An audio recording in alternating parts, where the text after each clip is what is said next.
Narrowed down 3 of the lifting mistakes that everybody needs to avoid, because these 3 are killing your gains.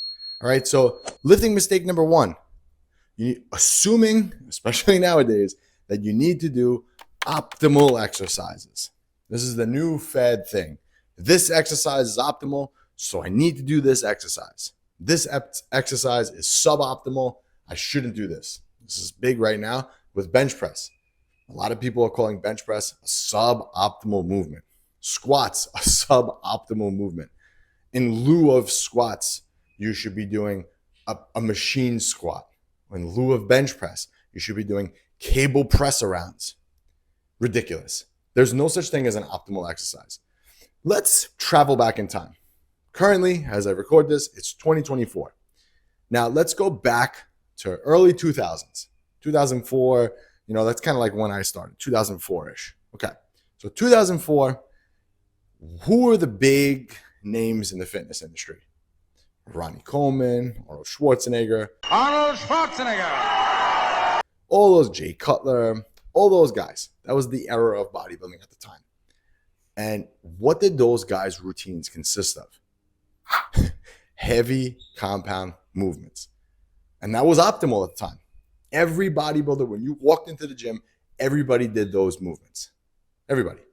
Nowadays, there's so much, fast forward to 2024, there's so much science that has come out that talks about these optimal exercises and this and that.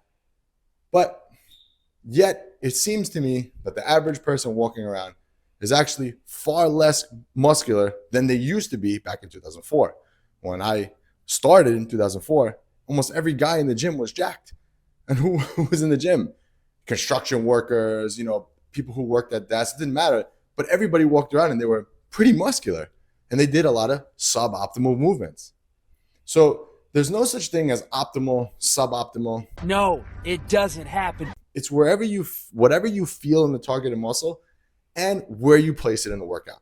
So, for example, if you look at Jay Cutler doing a bench press, he kind of did long length partials before that was actually a thing. He would take the dumbbells, come all the way down, stop about halfway, come back down, and do that again.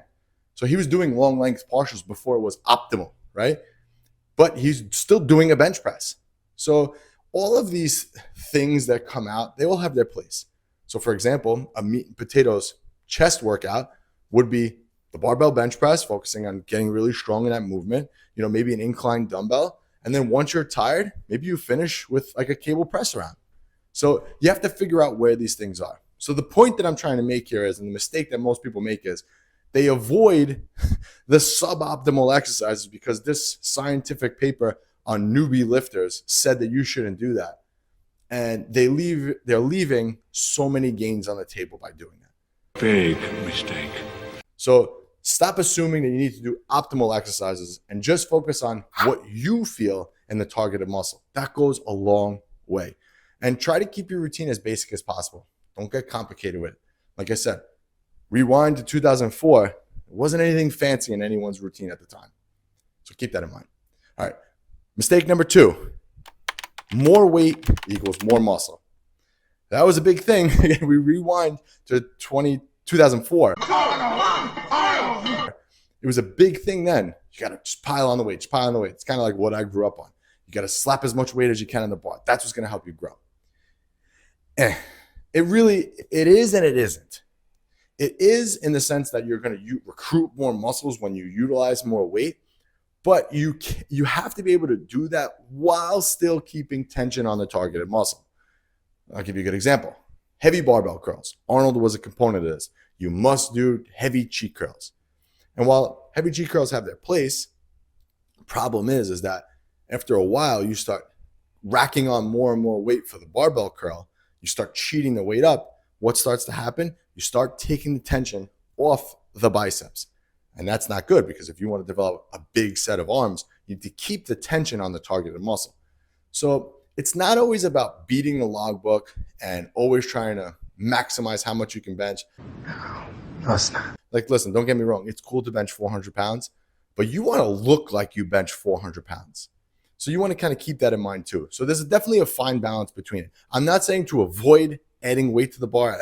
I'm not saying that. You should definitely always be striving to add more weight to the bar, but don't do it in lieu of less feeling in the targeted muscle. Don't do that. That's not good. All right. And the mistake number 3 that I constantly see, and the mistake that you need to avoid, is that you're not stimulating the muscles frequently enough. I have found over my 20-year career that frequency really has made a difference in my physique. When I went from training body parts once a week to twice a week, I saw tremendous growth doing that. And it makes sense. Okay, I blasted my chest on Monday. Does it really need 7 days to recover?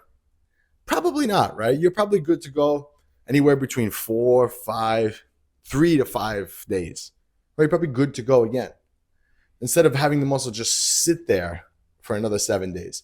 And you know what I'm talking about. If you ever trained once a week, a body part, and then switched to twice a week, you know exactly what I'm talking about. Like you have that point where you're like, okay, I feel recovered. I feel like I can get back into the gym. That's the point that you need to go back and stimulate that muscle again, because you're missing windows of opportunity to grow for growth in that muscle. So look at your frequency. Are you training everything once a week? If so, you might want to try bumping it up to twice a week. So what you would do in that case is you'd cut your volume in half. So let's say on Monday you're doing chest and you're doing 10 sets of chest. Cut that in half and do 5 sets twice a week and watch the improvement that you see. Frequency is a big thing. You want to try to hit the muscles at least twice a week. I believe, it's my personal preference, and for all the clients that I coach, that is the most optimal amount of frequency. There's that word, optimal. Most optimal frequency I see for people to actually get results. And again, it makes sense because one muscle doesn't need 7 days to recover. You're probably good anywhere between 3 and 5 days. So as long as you're within that range, you're good to go and you'll unlock more growth, right? And because you made it this far into the video, you know what I got? I got a free gift for you. I have a free 6-week training program that I want to give you. No strings attached. I just want to help you build more muscle and avoid all the mistakes that I made along my 20-year journey. All right, guys? This was Anthony, and I'll catch you on the next one.